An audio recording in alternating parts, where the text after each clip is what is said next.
चांदोली धरण क्षेत्रात कालपासून पुन्हा एकदा जोरदार पावसाने सुरुवात केली असल्यामुळे धरणाची पाणी पातळी नियंत्रित करण्यासाठी आज सायंकाळी 4च्या दरम्यान धरणातून सुरू असलेल्या 4,500 क्युसेक्स पाण्याच्या विसर्गात तब्बल 4,030 क्युसेक्सने वाढ करण्यात येणार आहे। वारणा नदी पात्रातील पाण्याच्या विसर्गात दुपटीने वाढ होणार असल्यामुळे नदीकाठच्या गावांनी सतर्कता बाळगावी असे आवाहन धरण प्रशासनाकडून करण्यात आले आहे। गेल्या 24 तासात 53 तर अवघ्या दीड महिन्यात तब्बल 1650 मिलीमीटरचा टप्पा पावसाने पार केला आहे।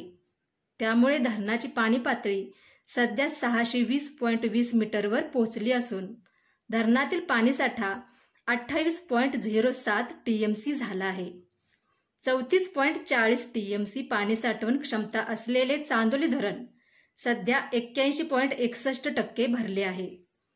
धरणात सध्या 6,735 क्युसेक्सने पाण्याची आवक सुरू असून आज सायंकाळी 4 वाजता धरणाच्या वक्राकार दरवाजांमधून 6,900 क्युसेक्स तर वीज निर्मिती केंद्रातून 1,630 क्युसेक्स असा एकूण 8,530 क्युसेक्सने पाण्याचा विसर्ग वारणा नदी पात्रात सोडण्यात येणार आहे।